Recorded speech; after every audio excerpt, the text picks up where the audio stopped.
Hello everyone, welcome to our YouTube channel. तो आज हम पढ़ेंगे हार्से एंड चेस एक्सपेरिमेंट, जिसको कि हम ट्रांसडक्शन प्रिंसिपल भी बोलते हैं।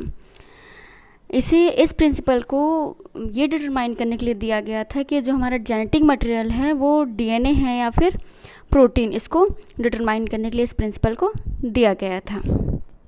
हमने इससे पहले वीडियो में देखा था ग्रिफिथ का जो ट्रांसफॉर्मेशन प्रिंसिपल है। ग्रिफिथ ने भी ये डिटरमाइन करने की कोशिश की थी कि जो जेनेटिक मटेरियल है वो डीएनए है, लेकिन जो बहुत सारे जो साइंटिस्ट थे या फिर बायोलॉजिस्ट थे, उन्होंने वो 100% कन्विंस नहीं थे कि जो हमारा जेनेटिक मटेरियल है वो डीएनए ही है।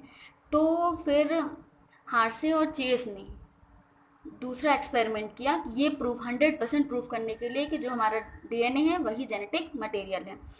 तो Alfred Hershey and Martha Chase दो साइंटिस्ट मिलकर 1952 में एक एक्सपेरिमेंट किया डिटरमाइन करने के लिए कि जो हमारा डीएनए है वो प्रोटीन है, जेनेटिक मटेरियल जो है वो डीएनए है या फिर प्रोटीन है। तो इससे पहले किसी को भी नहीं पता था कि जो हमारा जेनेटिक मटेरियल है वो डीएनए है, प्रोटीन है या फिर आरएनए है। इससे पहले सबको ये लगता था कि जो हमारा प्रोटीन है वो वही जेनेटिक मटेरियल है। तो हार्से और चेस ने एक वायरस के साथ वर्क किया, जिसका जो कि वायरस जो ऐसा वायरस था जो कि बैक्टीरिया को इन्फेक्ट करता है। तो वो जो ऐसा वायरस जो बैक्टीरिया को इन्फेक्ट करता है उसे हम बैक्टीरियोफाज बोलते हैं। तो सबसे पहले हम देख लेते हैं ट्रांसडक्शन होता क्या है। तो हम देखते हैं कि वायरसेस जो होते हैं, पहले हम वायरसेस के बारे में देख लेते हैं थोड़ा सा, कि वायरसेस जो होते हैं वो बहुत छोटे होते हैं, बैक्टीरिया से भी छोटे होते हैं, और वो ऑब्लिगेट पैरासाइट होते हैं, मतलब कि वो लिविंग और नॉन लिविंग के बीच में एक लिंक है। अगर वो सराउंडिंग में प्रेजेंट हैं तो वो नॉन लिविंग है, क्योंकि उन्हें मल्टीप्लाई करने के लिए एक होस्ट सेल चाहिए होता है, एक सेल चाहिए होता है जिसके अंदर वो जाके मल्टीप्लाई कर सके। तो वो है सेल बैक्टीरिया भी हो सकता है। तो ट्रांजैक्शन ये होता है कि जब हम किसी भी बैक्टीरियल सेल में फॉरेन डीएनए, मतलब कि बैक्टीरियल सेल नहीं, दो बैक्टीरियल सेल से अलग का डीएनए है, फॉरेन डीएनए को जब हम इंसर्ट कराते हैं बैक्टीरियल सेल में, किसके हेल्प से? वायरल सेल के हेल्प से, मतलब जो है बैक्टीरियोफाज। अगर उससे हम उसके हेल्प बैक्टीरियोफाज के हेल्प से जब हम दूसरे फॉरेन डीएनए को बैक्टीरियल सेल में एंटर कराते हैं तो उसको हम ट्रांसडक्शन बोलते हैं। तो इस एक्सपेरिमेंट में हार्से और चेस ने दो रेडियो एक्टिव आइसोटोप्स का यूज़ किया था। पहला रेडियो एक्टिव आइसोटोप्स जो है वो S35 यूज़ किया था, और दूसरा जो है P32। तो जैसे कि हमें पता है कि जो हमारा सल्फर है वो प्रोटीन का कंपोनेंट है, ये डीएनए में नहीं प्रेजेंट होता है, प्रोटीन में प्रेजेंट होता है सल्फर। और जो फास्फोरस है वो हमारे डीएनए का कंपोनेंट है, वो प्रोटीन में प्रेजेंट नहीं होता है। तो इन्होंने ये सल्फर का आइसोटोप और फास्फोरस का आइसोटोप को यूज़ किया था।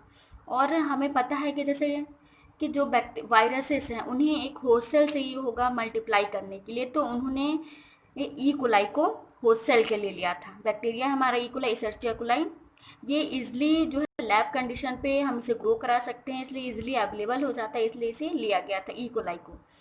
और जो बैक्टीरियोफाज था उसमें T2 फाज वायरस को लिया गया था।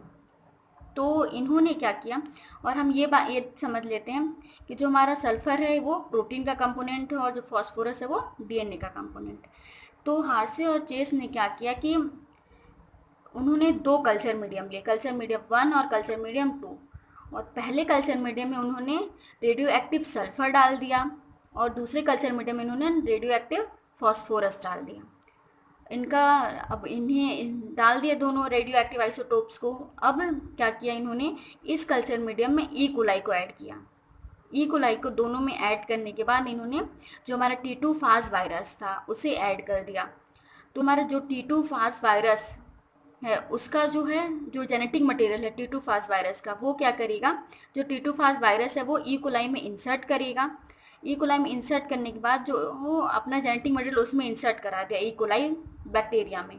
तो बैक्टीरिया का जो होता है कि जो बैक्टीरिया में जब ई कोलाई वायरस का जब जेनेटिक मटेरियल एंटर कर जाता है तो बैक्टीरियल सेल को ये लगता है कि वो उसी का ओन मटेरियल है, ओन डीएनए है। वो ये डिस्टिंग्विश नहीं कर पाता है कि वो दूसरे का जेनेटिक मटेरियल है, वो उसे नहीं पता चलता है। तो वो अपना जेनेटिक मटेरियल समझ के उसको भी उसी तरह रेप्लिकेट करता है जैसे कि खुद का डीएनए उसका रेप्लिकेट होता है।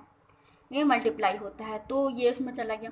अब वायरसेस को ग्रो करने के लिए जो भी न्यूट्रिएंट या फिर जो भी चाहिए होगा वो सल्फर, क्योंकि हमारा इसी कल्चर मीडियम से लेगा तो इसमें क्या प्रेजेंट है, सल्फर, और इसमें फॉस्फोरस प्रेजेंट है। तो जो वायरसेस जो है हमारे सल्फर कंटेनिंग मीडियम में ग्रो करेंगे, सल्फर कंटेनिंग मीडियम में जो ग्रो वायरसेस किए हैं उनमें क्या प्रेजेंट होगा, sulphur, radio active sulphur present होगा। और जो जो viruses phosphorus containing culture medium में ग्रो करे हैं उनमें क्या प्रेजेंट होगा, अब ये रेडियो एक्टिव फॉस्फोरस से वो लेबल्ड होंगे, मतलब उनमें रेडियो एक्टिव फॉस्फोरस प्रेजेंट होगा। तो हमें क्या मिल गया कि हमें जो रेडियो एक्टिव सल्फर और रेडियो एक्टिव फॉस्फोरस से लेबल्ड वायरसेस मिल गए, हमें दोनों अलग अलग। अब हम क्या करते हैं कि एक फ्रेश कल्चर बनाते हैं इकोलाई का, ग्रो कराते हैं एक फ्रेश कल्चर, फिर उसके साथ हम वायरसेस को ट्रीट कराते हैं। तो ये है हमारा जो कि वो वायरस है, बैक्टीरियोफाज है, जो कि सल्फर, रेडियो एक्टिव सल्फर के प्रेजेंस में ग्रो करा था। और हमारा सल्फर क्या है, वो प्रोटीन का कंपोनेंट है, मतलब कि प्रोटीन में प्रेजेंट होता है। तो ये हमारा जो है, हम देख लेते हैं, ये बैक्टीरियोफाज का डायग्राम है, ऐसा रहता है। और ये हमारा जेनेटिक मटेरियल है, और ये जो आउटर कोटिंग है वो प्रोटीन से बनी होती है। तो हमारा जो क्या होगा कि हमारा जो सल्फर हमने रेडियो एक्टिव सल्फर में से ग्रो कराया था, तो हमारा जो सल्फर प्रोटीन में प्रेजेंट होती है, इसलिए जिसका प्रोटीन आउटर कोट है वो सल्फर से, रेडियो एक्टिव सल्फर से लेबल्ड होगा, ठीक है। और ये जो है हमारा जो कि हम वो वायरस जो कि हम फॉस्फोरस के प्रेजेंस में ग्रो कराए थे, उनमें क्या उसमें फॉस्फोरस जो होता है वो डीएनए का कंपोनेंट है।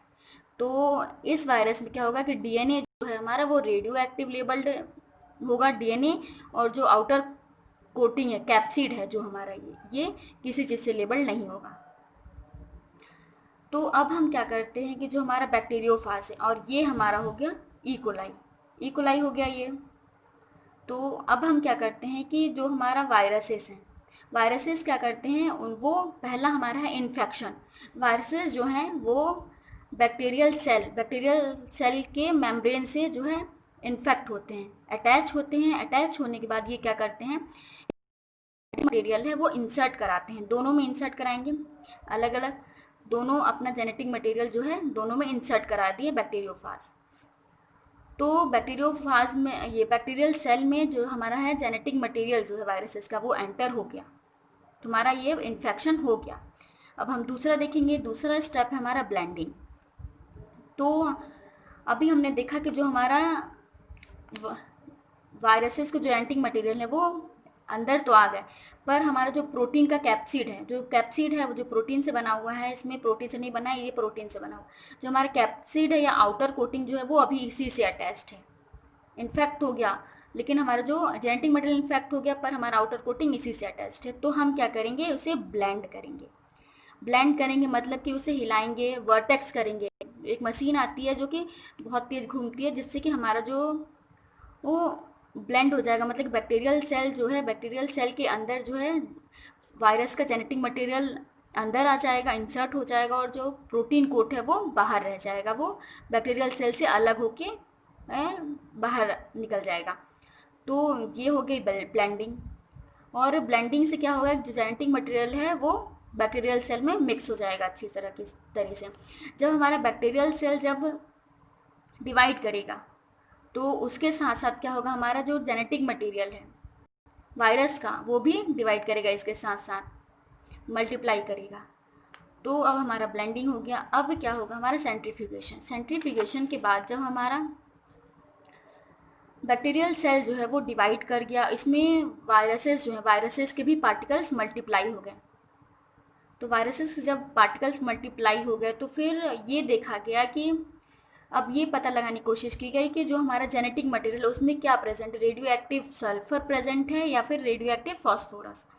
अगर हम मान लेते हैं कि अगर हमारा जो हमारे सेल में, बैक्टीरियल सेल में अगर रेडियो एक्टिव सल्फर प्रेजेंट होता है तो हमारा जो है प्रोटीन जेनेटिक मटेरियल होगा।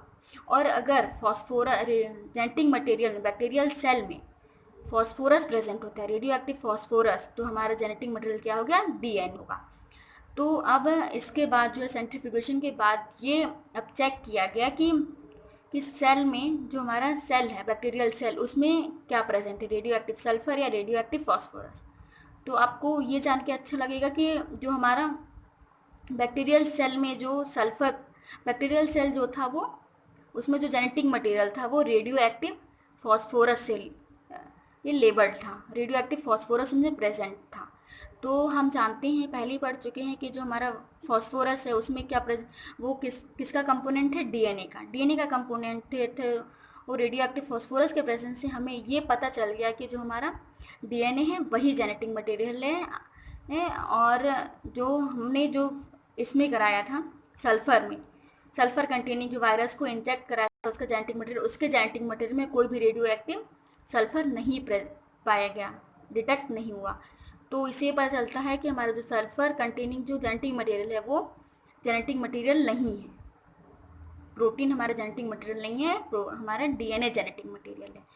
तो इस एक्सपेरिमेंट से यही पता लगाने की कोशिश की गई थी कि हमारा जो डीएनए या फिर प्रोटीन कौन जेनेटिक मटेरियल है दोनों में से। तो ये इससे फिर 100% प्रूफ हो गया कि जो हमारा डीएनए है वही जेनेटिक मटेरियल है, प्रोटीन जेनेटिक मटेरियल नहीं है।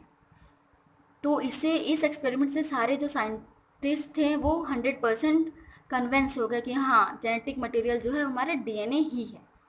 तो यही था आज का हमारा टॉपिक, हार्से और चेस एक्सपेरिमेंट। अगर आप ग्रिफिथ का जो ट्रांसफॉर्मेशन प्रिंसिपल नहीं है, अगर ट्रांसफॉर्मेशन प्रिंसिपल का जो वीडियो है वो नहीं देखें तो आप, हम डिस्क्रिप्शन बॉक्स में लिंक दे देंगे, आप वहाँ से जाके देख लीजिएगा। Thanks for watching this video. अगर आपको ये वीडियो पसंद आई हो तो लाइक करें, शेयर करें, और अगर कोई भी डाउट हो तो कमेंट बॉक्स में आप पूछ सकते हैं। Stay motivated, be blessed, be happy.